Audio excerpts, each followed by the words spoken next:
Thanks for tuning in to the Rachel Hamm Show, where you'll find the inspiration, encouragement, and tools you've been craving. Be sure to hit subscribe and give this video a quick like. Now, here's Rachel. Hi, this is the Rachel Hamm Show. I'm Rachel Hamm. My co-pilot Nikki is taking a little nap, and I didn't want to disturb her, so it's just me today. They say never wake up a sleeping baby or a sleepy puppy, right? I don't know. She just looked like she was in heaven, and so did George. So you just got me today. How are you doing? Are you having a wonderful fall? This is the best time of year, in my opinion. I'm wearing my fall orange today. I don't know if you can tell if it's orange, if it looks kind of red on video, but it's orange. It's pumpkin orange. And I love this time of year because of all the beautiful colors that we see as we drive around town, the beautiful reds and oranges and yellows. And oh, I just feel like God is the best artist ever. So I was driving around today and had a little situation happen, a little testimony that I want to share with you. But first, I'm going to share a dream that I had, and they go together. So the dream was that I was walking and I knew I was in Europe. So I was in Europe and I was walking. There were a group of us approaching a building. And as we were approaching a building, the ground began moving like this, like very dramatically, like where you couldn't walk. I mean, it was so crazy. And it was the cement that we were on was doing that. And it was wavy, is the way I would describe it, like wavy cement. And it was impossible to walk. And so I'm, kind of flailing, and all of a sudden I hear the Lord say, "Remember Peter walking on water. Keep your eyes on me, and you'll be able to navigate the wavy cement." And so I immediately get a picture in my mind of Jesus, and I focus really intently on him, and then I try to walk again. And the ground is continuing to go like this, and I just walk perfectly straight right towards the building. And I turn around and I begin yelling to all of the people around me, saying, "Hey, just keep your eyes on Jesus. Just keep your eyes on Jesus." And I hear one of them say, "What? I don't see Jesus." And I said, No, he's not like here. You got to picture him in your mind. Picture Jesus and focus on him, and you'll be able to walk straight. And some of them did, and some of them didn't. Some of them were just like, whatever, and some you could see them kind of get their focus and begin to focus and begin to walk. And it was like, wow, even though this ground is crazy, uneven and wavy and unstable, I can walk in a straight line. And I thought of the scripture where it says, "Acknowledge him in all your ways, and he will make your path straight." And he did for those of us who were acknowledging him. So despite our reality, we had a different reality. Our ground, all of us had the same ground. All of us were walking on uneven, wacky, wavy ground that was tumultuous and difficult and even kind of scary. Like at times it felt like you were going to get squeezed between cement that was waving up and buckling up. But for those of us who focused on the Lord, he made our path straight. He made us like Peter, walk on the water. We walked above the reality of what we were dealing with. So our reality, no, let me rephrase that. His reality for us was higher than our actual reality, the reality of the cement. And so it was the same concept, right, of Peter, which we all know this story very well, the concept of keeping your eyes on Jesus, and then you can walk on the water. Or another way of saying that is keep your eyes on Jesus and you can experience miracles, because it was a miracle what we were experiencing. And Peter walking on water, that was an absolute miracle, right? And as long as he kept his faith in Jesus, kept his focus on Jesus, he could walk on the water. And in this dream, we could walk above the crazy cement. So when I woke up and began writing out the dream, first of all, as I wrote out that we were in Europe, it was very interesting because I started to write Europe, and what I heard instead was, "You're up. You're up, you're up, you're up." Like it's your turn. It's your turn to exercise your faith in such a way that you will actually have his reality for you be higher than your literal reality so that you can experience miracles. It's amazing if you think about living in a situation where the reality hasn't changed. The cement is still wavy, but you're able to walk in a straight line. I wonder if you've ever experienced anything like that already, where it's like, I know this is crazy because I know this is the truth of my reality, but this is my reality. I'm walking straight. That's what you're up for. You're up. It's your turn. You're up. We were in you're up because you're up.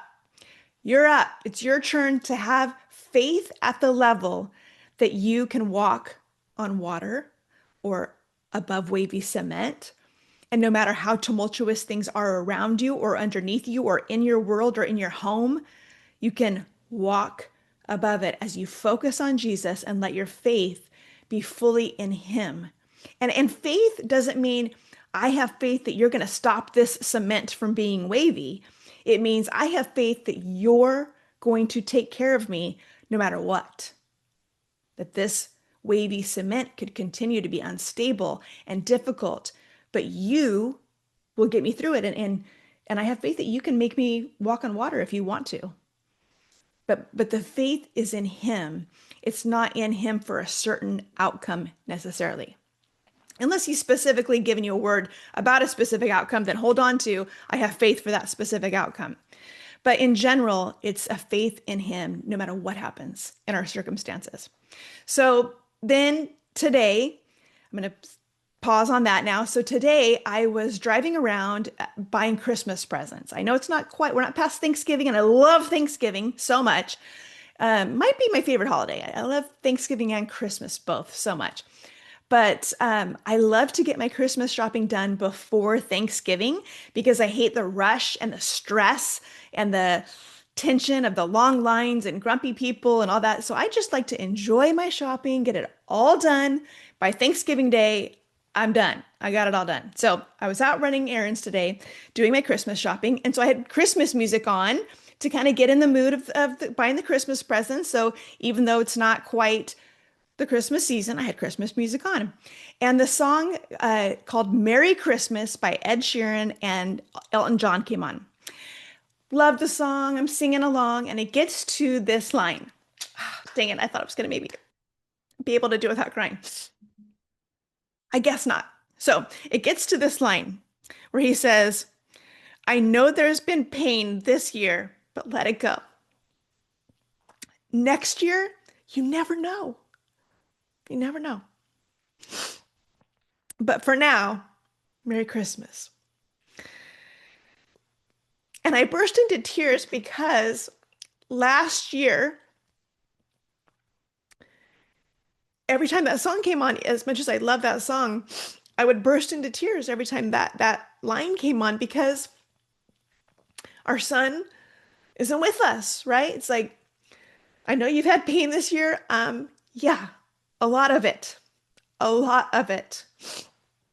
But for now, we're celebrating Christmas, right? It's like no matter what's happening, no matter what your circumstances are right now, no matter how wavy that cement is, focus on Jesus right now. But for now, let it go. Focus on Jesus. Next year, you never know. In other words, have faith. Have faith. I know right now the cement is wavy. Right now, your son isn't with you. Excuse me. But next year, you never know. I thought about how often Satan gives us those what if this terrible thing happens? What if your son never comes back? What if your spouse dies? What if you lose your job? There's always these very negative what ifs. But when I sang this song last year, I remember thinking, by faith, what if he comes back? Oh God, excuse me. Um,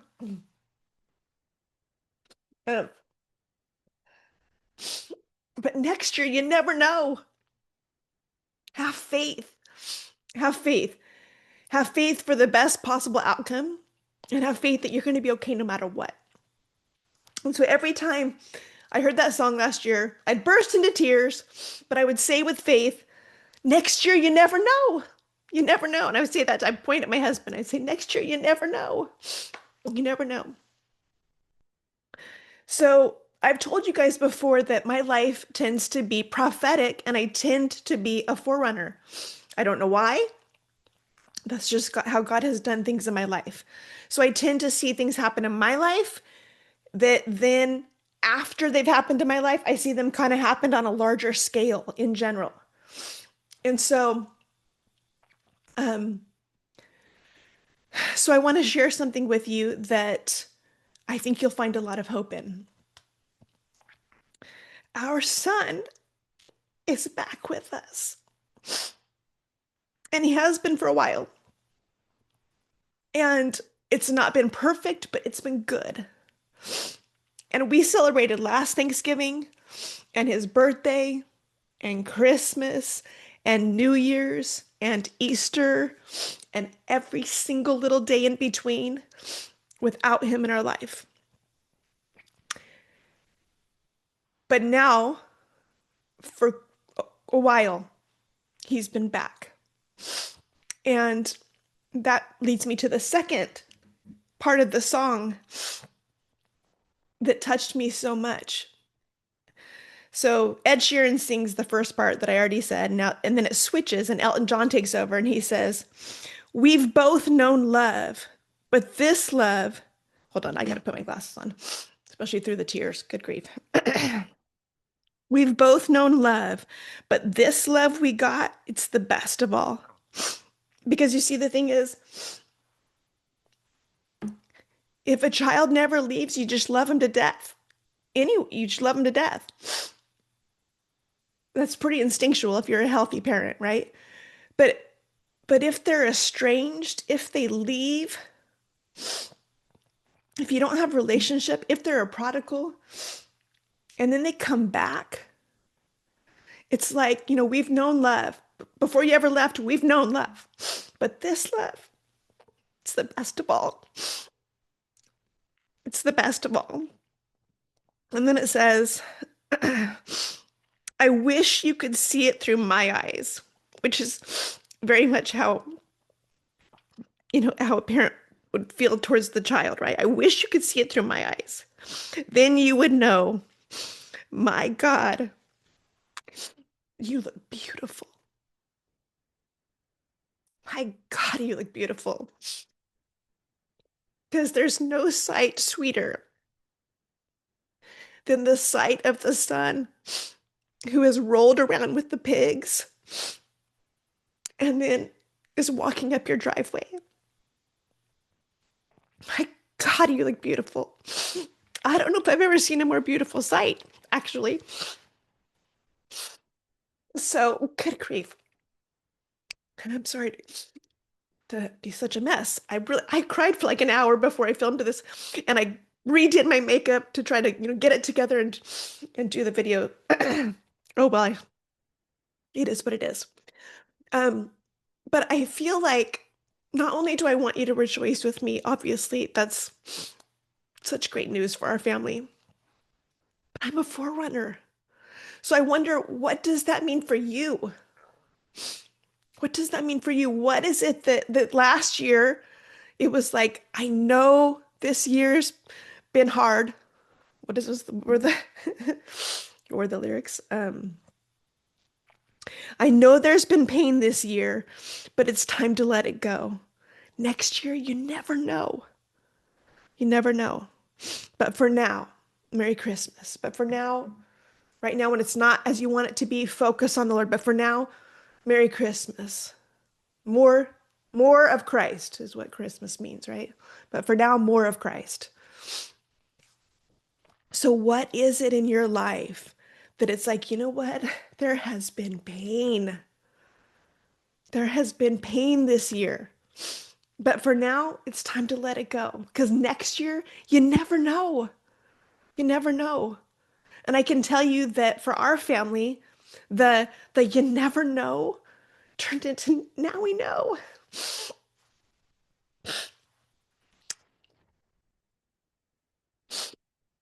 And I can't promise you that the days ahead are going to be perfect, or I don't know what tomorrow holds. What I do know is that now I'm looking at a site And the words that come to me are, my God, you're beautiful. We've known love, but this love, it's the best of all. So I want you to be encouraged. I want you to be encouraged about whatever pain it is that you've had, that you're having to let go. Just try to get through the holidays. You're going to do your best to focus on Jesus, no matter how wavy your ground is. Because next year, you never know. You never know. It sounds funny to say be encouraged when I'm just bawling my ever-loving eyes out. But obviously, you know, they're tears of joy. They're tears of joy.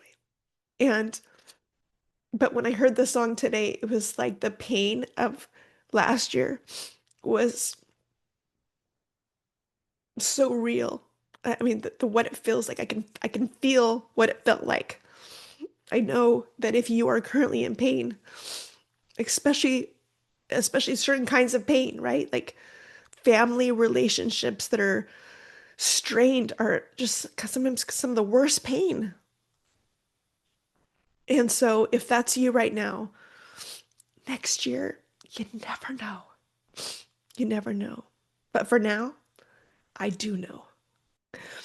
And part of what I do know is that you're up. You're up.